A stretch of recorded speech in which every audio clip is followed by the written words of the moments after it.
जय हिंद मेरे प्यारे बच्चों, आप लोग कैसे हैं। उम्मीद करते हैं मेरे प्यारे बच्चों आप लोग बहुत ही अच्छे होंगे और अपनी तैयारी को बेहतर रूप से करते होंगे, क्योंकि आप जान रहे हैं कि आपका एग्ज़ाम बहुत ही करीब आ गया है। तो मेरे प्यारे बच्चों, जैसे कि आप लोग जानते हैं कि बिहार बोर्ड के द्वारा एक मॉडल सेट जारी हुआ, जिसका क्वेश्चन मैं अभी आपको बता रहा हूँ, गणित का 2 अंक वाले प्रश्नों को। तो स्क्रीन पे दिए हुए प्रश्नों को आप ध्यान से पढ़े कि वह प्रश्न आपका कौन है। पिछले वीडियो में मैंने प्रश्न संख्या 1 और 2 को बताया था। यदि आप प्रश्न संख्या 1 और 2 को नहीं है तो इस वीडियो के डिस्क्रिप्शन में उस वीडियो का लिंक दिया गया है, आप वहां पर से जाके आप देखें प्रश्न संख्या 1 कौन सा था और प्रश्न संख्या 2। तो स्क्रीन पे दिए हुए प्रश्नों को आप ध्यान से देखिए। क्या बोला है कि एक द्विघात बहुपद ज्ञात करे।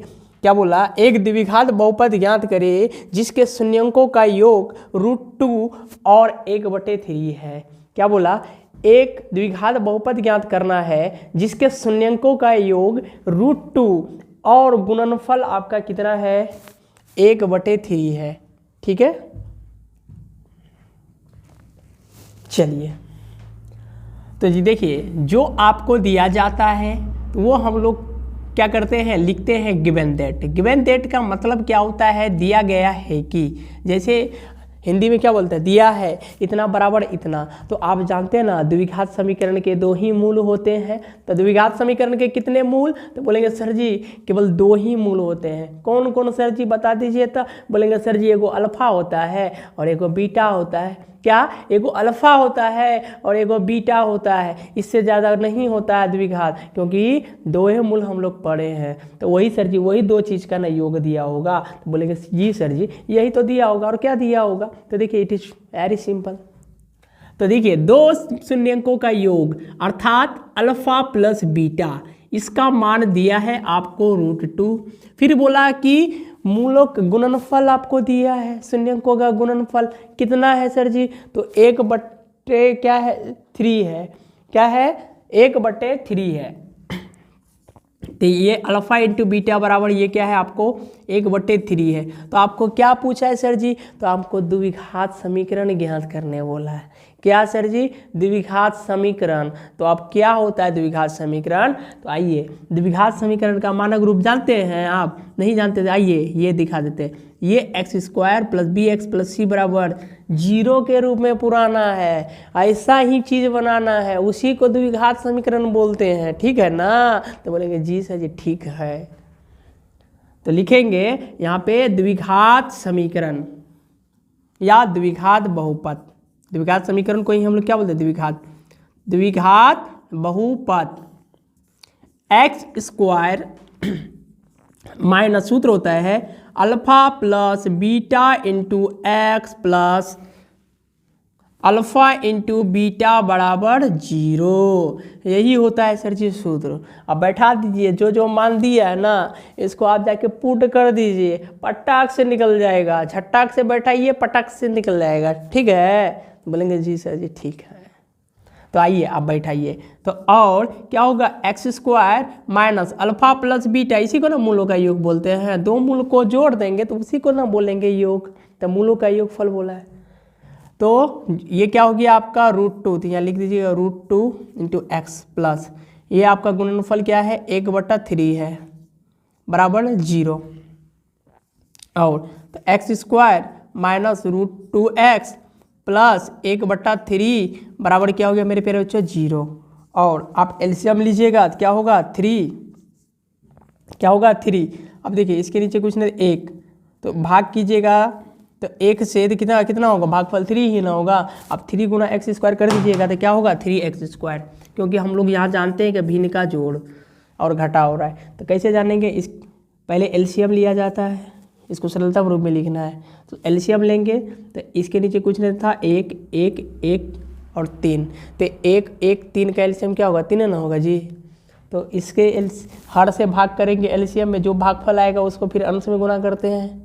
चलिए तो आप लोग जानते हैं ये माइनस √2, इसके कुछ नहीं है तो क्या होगा, कुछ नहीं है तो क्या 1 से भाग कीजिएगा 3 में तो कितना बार में लगेगा, 3 बार में ना।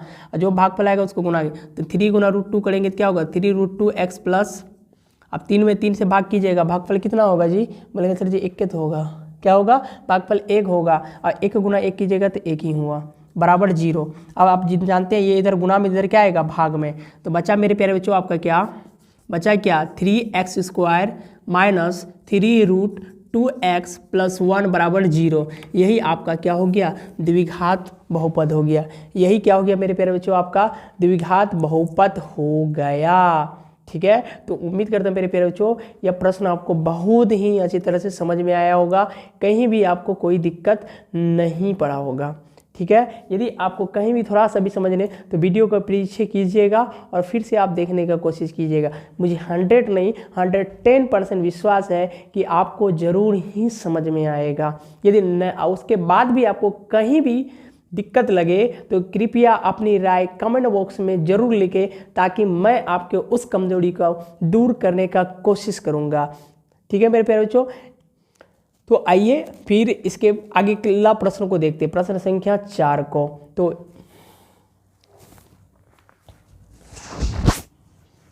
प्रश्न संख्या 4 को स्क्रीन पे दिया हुआ है, आप देख ही दिया कि बोला द्विघात समीकरण √3x² + 10x + √3 बराबर 0 का विवेचक ज्ञात करना है। ठीक है, इसका क्या करना है, आपको विवेचक ज्ञात करना है।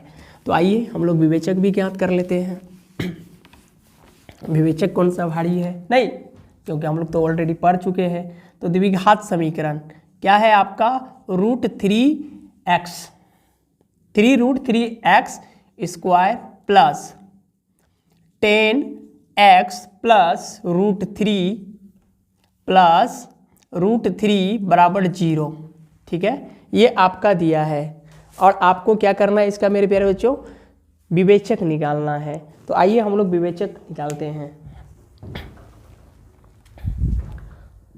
तो आइए, तो कैसे जानेंगे विवेचक, तो विवेचक के लिए सूत्र क्या होता है सर जी, d बराबर b² - 4ac। तो यहाँ a का भी मान चाहिए, b का भी मान चाहिए और c का भी मान चाहिए। तो आप कैसे निकालेंगे, तो सर जी यहाँ पे तुरंत लिखिएगा क्या, हियर मतलब यहाँ आप जानते हैं कि द्विघात समीकरण में जो रहता है पहला स्क्वायर में, उसी के आगे जो मान होगा वो a का मान होता है। उसके बाद जो x में रहेगा उसके आगे जो मान रहेगा वो b का होता है। अच्छा देखिए यहाँ x² है, इसके जगह y भी रहेगा तो y² के आगे रहेगा तो वो a का मान होगा। तो x² के आगे क्या है, √3 तो ये आपका मेरे प्यारे बच्चों कितना मान हुआ, a का। फिर b, x के आगे देखिए मान क्या चीज़ है, b का।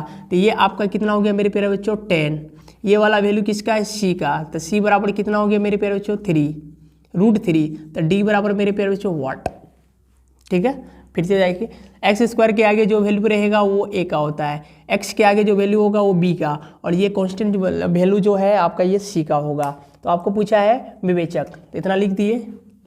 तो लिखेंगे वी नो दैट, हम लोग जानते हैं, ये डायरेक्ट लिख सकते हैं आप, ये सब नहीं हो लिखेंगे ना चलेगा, लेकिन थोड़ा सा स्टैंडर्ड लिखने में थोड़ा सा अच्छा होता है, ताकि कि एग्जाम जो परीक्षक को है ना उसको भी अच्छा लगे कि बच्चा मेरा जो ना अच्छे से बनाए, इसको थोड़ा सा अच्छे से नंबर देंगे, साफ साफ बनाया, कहीं भी दिक्कत नहीं है। ठीक है ना, इसीलिए बोल रहे हैं कि ऐसे ऐसे लिखिएगा। ठीक, तो लिखेंगे विवेचक। विवेचक को हम लोग डी से रिप्रेजेंट करते हैं। क्या होता है सूत्र जी, बोलेंगे सर जी b² होता है -4ac। ठीक है, b² -4ac। तो b का मान आपका कितना, 10। तो लिखिए 10² -4। a का मान आपका कितना, 3√3, गुणा करके लिख दीजिए 3√। c का मान आपका कितना, √3। बस कंप्लीट। 10 का स्क्वायर कितना होता है मेरे प्यारे बच्चों, बोलेंगे सर जी 100, क्योंकि 10 पर पावर 2, इसका मतलब 10 गुना 10 कीजिएगा। फिर देखिए अब यहाँ पे देखिए, पहले इसके आगे कुछ नहीं है तो 1 होगा, 1 गुना 3 3, और 3 अब √3 करेंगे मेरे प्यारे बच्चों, क्या होगा 3। तो 3 3 कितना हो गया 9। अब फिर देखिए 9 गुना अगर आप करते हैं 4 तो नचो के कितना हो जाएगा 36। कितना हो गया, नचो के 36। 100 में आप 36 घटा दीजिएगा मेरे प्यारे बच्चों, क्या होगा आपका 64 बचेगा। 100 में अगर आप 36 घटा देते हैं तो कितना बचेगा मेरे प्यारे बच्चों, तो बोलेंगे 64 बचेगा। तो यही आपका क्या हो गया, विवेचक हो गया। ठीक है ना, तो बोलेंगे सर जी ठीक है। तो देखिए कितनी आसानी से आप विवेचक को निकाल लिए, कहीं भी दिक्कत था नहीं था। आइए अब फिर से आपको समझाने। तो x² के आगे वाला जो वैल्यू होता है मेरे प्यारे बच्चों वो a का होता है, यहाँ लिख दिए हियर करके a बराबर इतना। x के आगे वाला जो वैल्यू होता है वो b का होता है, लिख दिए। फिर इसके बाद ये जो बचा हुआ है ये आपका किसका वैल्यू है, c का। ये किसका वैल्यू है, c का। तो आपको निकालना है क्या है, विवेचक। तो विवेचक को आप किसे रिप्रेजेंट करते हैं, डी से, इसलिए लिख दिया डी बराबर वॉट। वी नो दैट, हम लोग जानते हैं कि विवेचक बराबर क्या होता है, बी स्क्वायर माइनस 4ac। क्या सूत्र क्या होता है, बी स्क्वायर माइनस 4ac।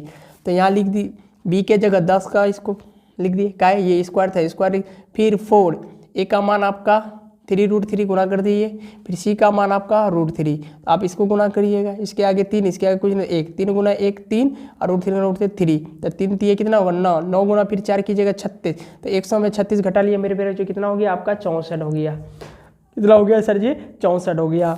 तो उम्मीद करते हैं मेरे प्यारे बच्चों ये दोनों प्रश्न ही आपको बेहतर रूप से समझ में आया होगा। कहीं भी आपको दिक्कत हो तो कृपया कमेंट बॉक्स में अपनी राय जरूर लिखें, ताकि मैं उस कमजोरी को आपको दूर करने का कोशिश करूँगा, ठीक है। तो इस वीडियो में मेरे प्यारे बच्चों इतना ही। अब हम लोग मिलेंगे प्रश्न संख्या 5, 6 को लेकर अगले वीडियो में।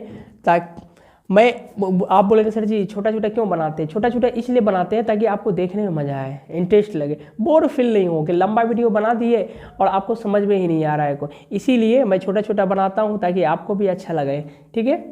तो मेरे प्यारे बच्चों यदि आपको वो वीडियो अच्छा लगा हो और समझने में अच्छा लगा तो कृपया लाइक और शेयर जरूर करें, ताकि किसी और बच्चे का मदद हो सके, ठीक है। यदि आप मेरे चैनल पे नए हैं तो कृपया लाइक जरूर करें और सब्सक्राइब जरूर करें, ताकि जो जो मैं वीडियो डालूं, और बेल आइकन को भी दबाइएगा, ताकि जो जो मैं वीडियो अपलोड करूँगा तो उसका नोटिफिकेशन आपको मिलता रहेगा। तो जय हिंद, जय भारत।